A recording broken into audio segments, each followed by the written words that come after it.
اور فرمایا کہ سن لو وہ شفاعت ہے اس لیے کہ وہ کافی تر ہے اور زیادہ عام ہے۔ کیا تم یہ سمجھتے ہو کہ یہ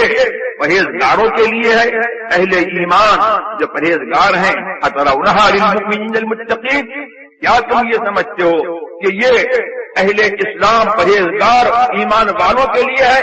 لا ولکنہا للمذنبین الخطائین المتلبسین، نہیں، یہ وہ میری شفاعت ہے جو میری شامت اعمال سے جو میرے عاصی ہیں، جو مجرم ہیں اور گناہوں میں آلودہ ہیں، خطا کار ہیں، ان کے لیے میری یہ شفاعت ہے۔ تو مجھے اس حدیث شفاعت کی روشنی میں یاد آیا کہ مجرم تو سب ہیں، لیکن مصطفیٰ صلی اللہ تبارک و تعالی علیہ وسلم کہ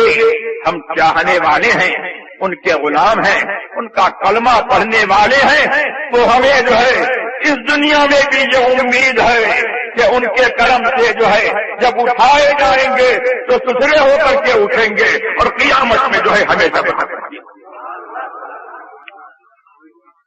اور حضرت ربیعہ ابن کعب السلمی رضی اللہ تبارک و تعالی عنہ کا واقعہ جو مسلم شریف میں حضرت علامہ نے آپ کو سنایا، اس پر حضرت شیخ عبدالحق محدث دہلوی نے جو ہے یہ فرمایا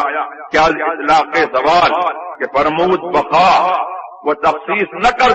بمطلوب خاص معلوم می شود کہ کار ہم بدست و ہمت کرامت اوست ہر کراہت ہر چراہت بنے۔